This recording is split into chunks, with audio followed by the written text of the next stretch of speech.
সুপ্রিয় দর্শক, আসসালামু আলাইকুম রহমতুল্লাহ।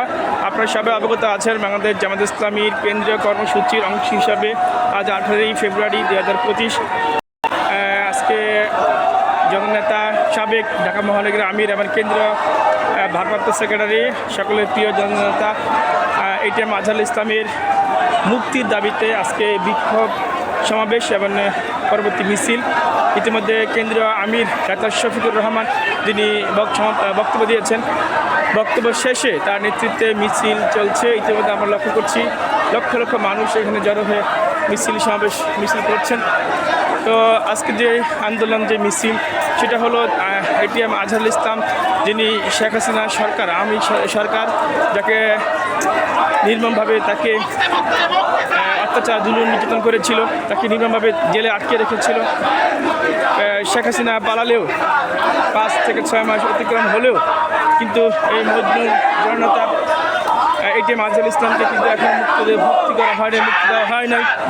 যার কারণে কিন্তু তাকে আজকে মিছিল সমাবেশ এবং পরবর্তী বিক্ষোভ এবং পরবর্তী মিছিল সমাবেশ চলছে। তো আমরা দাবি করছি যে এটিএম আজহারুল ইসলামকে মুক্ত করে দিন। এবং আরেকটি কারণ সেটা হলো যে জামাত ইসলামের যে নিবন্ধন সেটা কিন্তু এখনও ফিরে দেওয়া হচ্ছে না। জামাতের আমির কিন্তু সেটাই বলছেন যে আমাদের প্রতি বৈষম্য করা হচ্ছে, আমাদের প্রতি অত্যাচার করা হচ্ছে। যে শেখ হাসিনা সরকার আমাদেরকে জুলুম করেছিল সেই জুলুমটা এখনও আমাদের উপর চলছে। তো জুলুম থেকে বেরিয়ে আসার জন্য তিনি আহ্বান করেছেন, আমাদের এটিএম আজহারুল ইসলামকে তিনি মুক্ত করার জন্য আমির জামাত বলেছেন এবং নিবন্ধন ফিরে দেওয়ার জন্য আহ্বান করেছেন। যদি না দেয় তাহলে সেক্ষেত্রে কঠোর কর্মসূচি দেওয়া হবে, মিছিল, মিটিং, সংগ্রাম, আন্দোলন করেই তাকে মুক্ত করা হবে।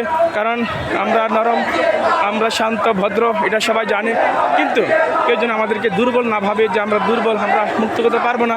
সেক্ষেত্রে সবাই জানে জামাত ইসলামীর কি, জামাত ইসলামী আসলে আন্দোলন সংগ্রাম করেই বিগত 15 বছর ময়দানে টিকেছিল, রাজপথে ছিল। সুতরাং সামনে যদি আজহারুল ইসলামকে মুক্ত না দেওয়া হয়, যদি নিবন্ধন ফিরে দেওয়া না হয়, তাহলে কিন্তু জামাত ইসলামী ছাত্র শিবির তারা রাজপথে থেকেই তাদেরকে জামাত ইসলামীর নিবন্ধন তারা আদায় করে নেবে এবং আজহারুল ইসলামকে মুক্ত করে দেবে।